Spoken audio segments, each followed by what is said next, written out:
Hello, I'm Dr. Andrew Neville. I specialize in treating adrenal fatigue and related chronic illnesses.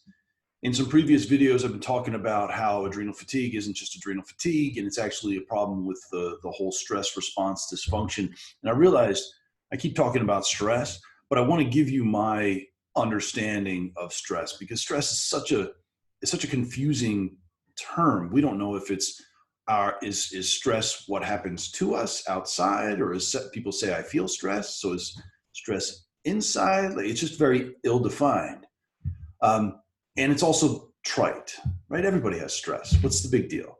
You're going to tell me that my chronic fatigue syndrome is caused by stress? Yes, I am. But here's why. The father of stress research was a man by the name of Hans Selye. Now, there's other people before him, but he kind of synthesized things. And he ended up studying rats. He studied rats. He ended up stressing these rats. He didn't know. He wasn't the greatest researcher, but the results still stand.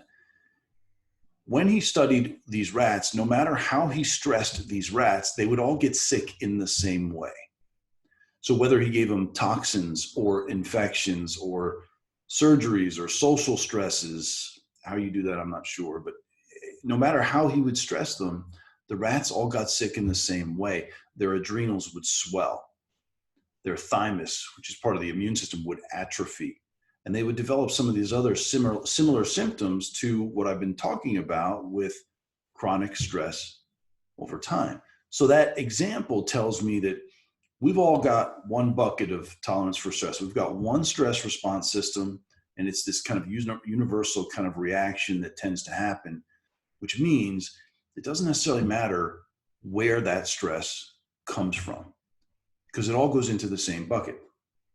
Now, so here's our bucket, right? Half from mom, half from dad, some small, some big. It doesn't matter how big. You can overwhelm anybody's bucket if you fill it up with chronic stress over time. That bucket wasn't designed for stress that we have today. It was designed more so back in the day, like one of these good old-fashioned pandemics or plagues or a famine or a predator jumps out at us, right? Fill up the bucket all at once, jump into fight or flight, deal with this thing. And if we live, the bucket drains, the body shifts out of fight or flight, turn on rest and digest, heal, repair, live to fight another day. We don't have stress like that anymore. We don't have that kind of incredible hardship.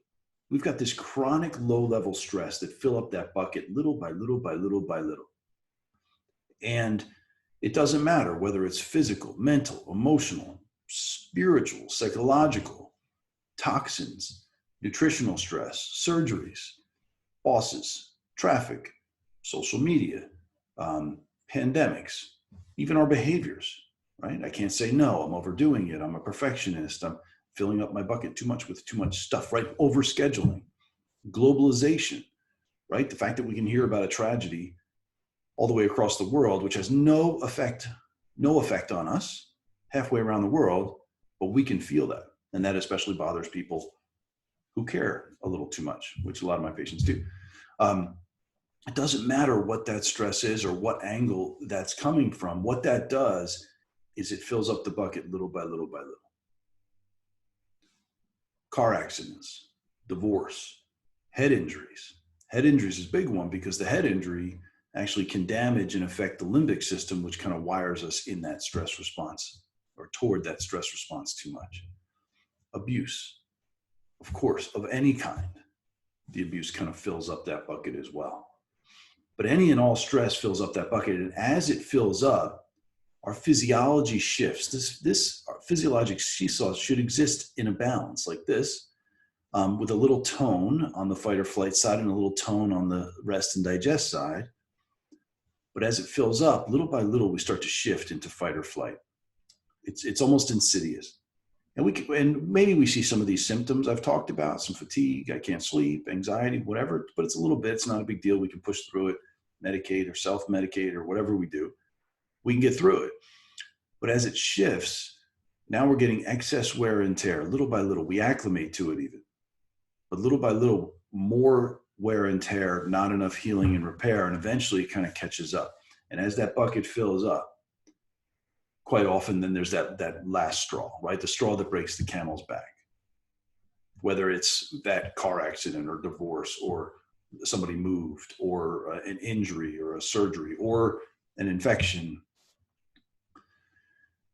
That last straw, the straw that breaks the camel's back, is so distracting. And that's the challenge, right? To practitioners, to patients, it's so distracting. But that last straw could have been anything. That is just the tip of the iceberg, right? You deal with that, right? Whether it's mold or Lyme or Epstein-Barr or mercury or whatever, go to therapy because you had this divorce or whatever it is, you can deal with that. But the rest of that iceberg just floats up and we just fill that up again. And then there's an extra. And then we crack, then we chase after that. So many different rabbit holes to go down, which ultimately wastes a lot of time, energy, and money, of course, kind of pursuing these various things. And then convincing us as patients, well, I thought it was the Epstein-Barr that caused all these problems. That's what I've been told. I thought it was the mold. That's a piece. But deeper, it's a problem with the stress response system itself. Wiring the limbic system real tight, sensitizing it, getting it trigger happy, now filling up the bucket even faster, and we're constantly stuck with a bucket that's full. And that's what it feels like. Those of you who have this know what that feels like. My bucket's full.